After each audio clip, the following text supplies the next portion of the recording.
ನಾವು ಇಟ್ಕೊಂಡಿದ್ದೀವಿ. ಈಗ ಏನೋ ಇದ್ರೂ ಮೊಬೈಲಲ್ಲೇ ಮುಗಿದು ಹೋಗ್ತದ. ಇಲ್ಲ ನನಗೆ ಬರೋಕ್ಕಾಗಲ್ಲ, ಅಲ್ಲಿ ಒಂದು 4 ರೂಪಾಯಿ ಕೊಟ್ಟು ಕಳಿಸಿನಿ, ಅಲ್ಲಿ ಒಂದು 10,000 ರೂಪಾಯಿ ಕೊಟ್ಟು ಕಳಿಸಿನಿ, ನಮ್ಮ ಅಪ್ಪಗೆ ಅಮ್ಮಗೆ ಕೊಟ್ಟು ಬಿಡ್ರಪ್ಪ ಅಂತ ಹೇಳಿ. ಆದ್ರೆ ವಯಸ್ಸಾದ ಮೇಲೆ ಮುಪ್ಪಿನ ಸಮಯದಲ್ಲಿ ಬೇಕಾಗಿದ್ದು ಹಣ ಅಲ್ಲ, ದೌಲತ್ತಲ್ಲ, ಆ ಮಗಳ ಪ್ರೀತಿ ಬೇಕಾಗಿರ್ತದ.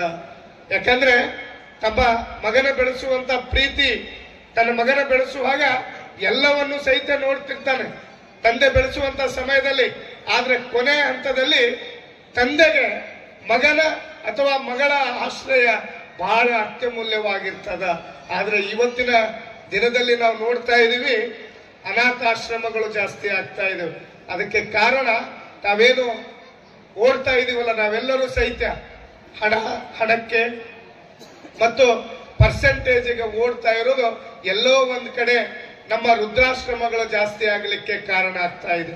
ಹಾಗಾಗಿ ನಮ್ಮೆಲ್ಲ ತಾಯಂದಿರು ಮತ್ತು ಬಹಳಷ್ಟು ಜನ ಹಿರಿಯರಿದ್ದೀರಿ, ನಿಮ್ಮ ಮಕ್ಕಳ ಜೊತೆಯಲ್ಲಿ ಸ್ವಲ್ಪ ಸಮಯವನ್ನ ಕೊಡಿ, ಅವರಿಗೆ ನಮ್ಮ ಸಂಬಂಧ ಬಗ್ಗೆ ತಿಳಿಸಿಕೊಡಿ, ನಮ್ಮ ಪ್ರತಿಯೊಂದು ಒಡನಾಡಿಗಳ ಬಗ್ಗೆ ಅವರಿಗೆ ತಿಳಿಸಿಕೊಡಿ, ನಮ್ಮ ಈ ನೆಲದ ಬಗ್ಗೆ ತಿಳಿಸ್ಕೊಡುವಂತ ಕೆಲಸನೂ ಸಹಿತ ನಾವೆಲ್ಲರೂ ಇವತ್ತು ಮಾಡಬೇಕಾಗಿದೆ. ಅದರ ಜೊತೆಯಲ್ಲಿ ನಾವು ನಮ್ಮ ಮಕ್ಕಳ ಜೊತೆಯಲ್ಲಿ ಬಹಳ ಸಮಯನ ಕಳೀಲಿಕ್ಕೆ ಆಗ್ತಾ ಇಲ್ಲ ಇವತ್ತು. ಯಾಕಂದ್ರೆ ನಾವೆಲ್ಲರೂ ಬಹಳ ಬ್ಯುಸಿ ಆಗಿದ್ದು, ಯಾವುದ್ರಲ್ಲಿ ಬ್ಯುಸಿ ಆಗಿದೆ ಅಂದ್ರೆ ಮೊಬೈಲ್ ಅಲ್ಲಿ ಬ್ಯುಸಿ ಆಗಿಬಿಟ್ಟಿದ್ವಿ.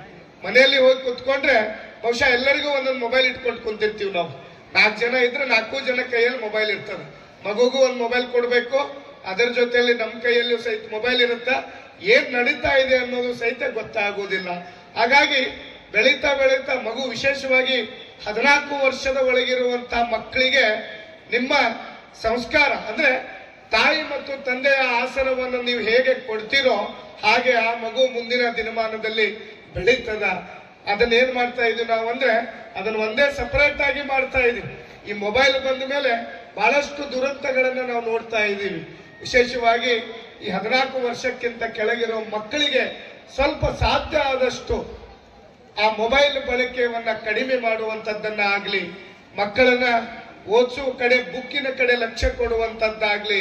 ಇಲ್ಲಪ್ಪ ಅಂದ್ರೆ ಮುಂದಿನ ದಿನಮಾನದಲ್ಲಿ ಕಂಪ್ಯೂಟರ್ ಯುಗ ಇವತ್ತು ಏನಾಗಿದೆ ಅಂದ್ರೆ ಎಲ್ಲರ ಬಾಳಲ್ಲಿನೂ ಬಹುತೇಕ ಇವತ್ತು ಮೊಬೈಲ್ಗಳು, ಕಂಪ್ಯೂಟರ್ಗಳು, ಏನು ಯೂಟ್ಯೂಬ್ಗಳು, ಬಹುಶಃ ಅದರ ಯೂಸ್ ಇರುವುದು ನಮಗೆ 5% ಆದ್ರೆ ಅದರಿಂದ ಹಾನಿ ಇರುವುದು 95% ಹಾನಿ ಇದೆ.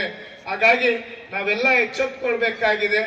ಈ ಮೊಬೈಲ್ ಕಂಪ್ಯೂಟರ್ ಯುಗವನ್ನ ಏನು ಅಂತಂದ್ರೆ, ನಾವು ಅಂತಾರಾಷ್ಟ್ರೀಯ ಮಟ್ಟದ ಆನ್ಲೈನ್ ಕಾರ್ಯಕ್ರಮ ಮಾಡ್ತಕ್ಕಂತ ಸಂದರ್ಭದಲ್ಲಿ ಪರಮ ಪೂಜ್ಯ ಜಗದ್ಗುರುಗಳಿಗೆ ಅವಾಗ ಕೋವಿಡ್ ಇತ್ತು. ನಾನು ಸ್ವತಃ ಇಲ್ಲಿ ಬರ್ಲಿಕ್ಕೆ ಆಗ್ಲಿಲ್ಲ. 2020-21ರಲ್ಲಿ ಪರಮ ಪೂಜ್ಯ ಜಗದ್ಗುರುಗಳಿಗೆ ಕೇವಲ ಒಂದು ದೂರವಾಣಿ ಮೂಲಕ ನಾನು ಪ್ರಾರ್ಥನೆ ಮಾಡಿ ಕೊಟ್ರೆ 30 ನಿಮಿಷಗಳ ಒಂದು ಅತ್ಯಂತ ಅರ್ಥಗರ್ಭಿತವಾಗಿರ್ತಕ್ಕಂಥ ಆಶೀರ್ವಚನವನ್ನ ನೀಡಿದಂತ ಜಗದ್ಗುರುಗಳಿಗೆ ಸಮೀಪಕ್ಕೆ ನಾನು ಬಂದೆ. ಸಮೀಪಕ್ಕೆ ಬಂದಾಗ ಪರಮ ಪೂಜ್ಯ ಜಗದ್ಗುರುಗಳು ಯಾವ ರೀತಿ ನನ್ನ ಮೇಲೆ ಪರಿಣಾಮವನ್ನ ಬೀರಿದ್ರು ಅಂತಕ್ಕಂಥ ಒಂದು 2 ಸಂಗತಿಗಳನ್ನ ಇಲ್ಲಿ ಹೇಳಿ ನನ್ನ ಮಾತುಗಳನ್ನ ನಾನು ಮುಗಿಸ್ಲಿಕ್ಕೆ ನಾನು ಬಯಸ್ತೇನೆ. ಏನು ಅಂತಂದ್ರೆ, ಪರಮ ಪೂಜ್ಯ ಜಗದ್ಗುರುಗಳು 1983ರಲ್ಲಿ ಮೈಸೂರಿನ ಅಖಿಲ ಭಾರತ ವೀರಶೈವ ಮಹಾಸಭೆಯ 20ನೇ ಸಮ್ಮೇಳನಕ್ಕಾಗಿ ಬರೆದಂತಹ ಒಂದು ಲೇಖನ ನನ್ನ ಜೀವನವನ್ನೇ ಬದಲಿಸ್ತಕ್ಕಂತಹ ಲೇಖನ. ಅದು ಆ ಹಾನಗಲ್ಲ ಗುರುಕುಮಾರ ಶಿವಯೋಗಿಗಳು ಅವರನ್ನ ನಾವು ಯಾಕೆ ಯುಗ ಪುರುಷ ಅಂತ ಕರಿಬೇಕು ಅಂತಕ್ಕಂತಹ ಗುರುಗಳು ಮಾಡಿರ್ತಕ್ಕಂಥ ವ್ಯಾಖ್ಯಾನ ನನಗೆ ಅತ್ಯಂತ ಪರಿಣಾಮಕಾರವಾಗಿ ನನ್ನ ಮೇಲೆ ಪರಿಣಾಮ ಬೀರಿತು. ಜೊತೆಗೆ ಇನ್ನೊಂದು ವಿಶೇಷ ಏನು ಅಂತಂದ್ರೆ, ನಾವು ದೆಹಲಿಯಲ್ಲಿ ಬದುಕ್ತಕ್ಕಂತಹ ಸನ್ನಿವೇಶ ಇದ್ದಾಗ ನಮ್ಮ ಸಮಾಜದವರು ಯಾರಾದರೂ ಲಿಂಗೈಕ್ಯರಾದರೆ ನಮಗೆ ಅಲ್ಲಿ ಒಂದು ರುದ್ರಭೂಮಿ ಇರಲಿಲ್ಲ.